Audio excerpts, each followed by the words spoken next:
Yo, what's up? It's me, Contra Video Vlogs, and welcome back to my channel. And yes guys, ngayong araw na ito, ako ay gagawa ng talbos ng kamote salad. Kung sa Bisaya, tinatawag namin guys kamote. So, isa sa mga paborito naming salad, kung dili pa ko guys kamote. Labi na kulang kaayo ka sa dugo. So, muna yung pampataas ang dugo. So, check out the video and enjoy watch. And yo, what's up? It's me, Contrabida Vlogs. And, yan yung kulay ng talbos. Violet. So, kailangan nating linisan ng maigi. Lalo na yung mga folded na dahon. Kasi minsan, yung mga uod guys, dumidikit siya. So, 2 beses o 3 beses, okay na yan.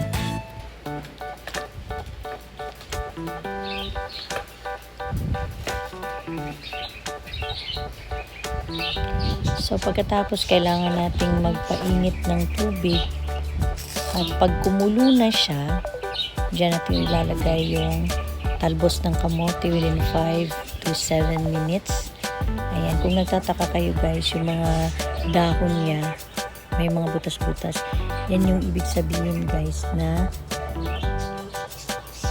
masustansya daw yan. Dahil yan yung kinakagat ng mga uod. At walang mga fertilizer na nilagay.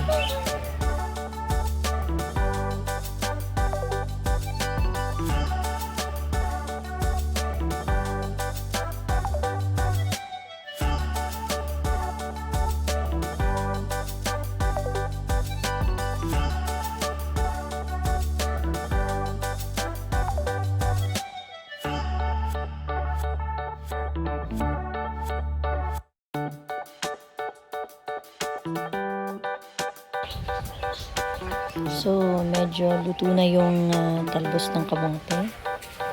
So, kukuha tayo ng isang bowl. At doon natin ilagay at paghalo-haluin ang mga sangkap na kailangan sa salad.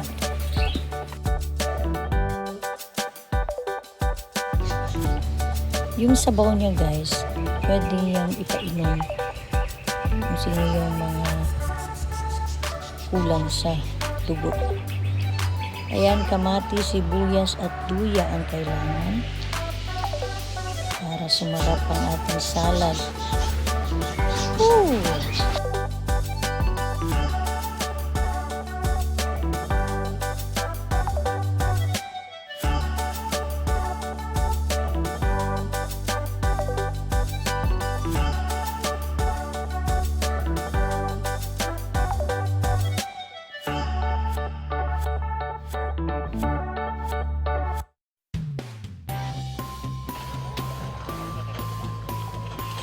So, paghiwain natin yung sibuyas, bukbay.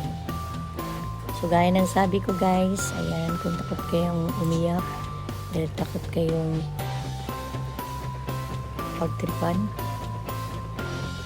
so, pumunta na kayo sa kusina at magtagtad ng sibuyas para hindi halatang kayo ay sinaktan at nasaktan.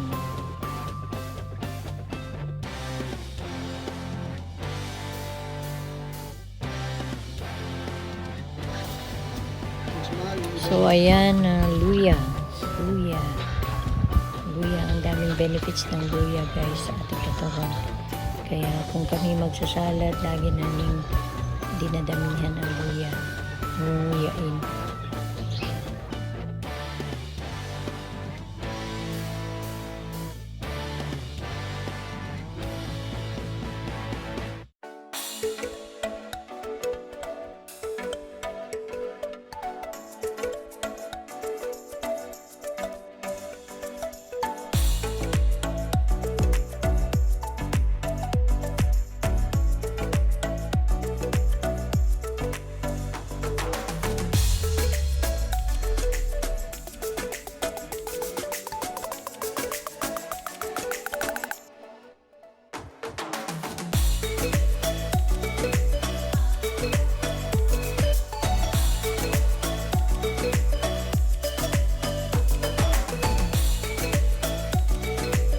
So guys, kailangan natin na lagyan ng asin konti dahil yung bagoong na ilalagay ko medyo matabang siya. At pag halu-haluin at lagyan ng suka, pwede naman na maanghang na suka, pinakurat, or yung normal lang na suka guys. At pag halu-haluin natin,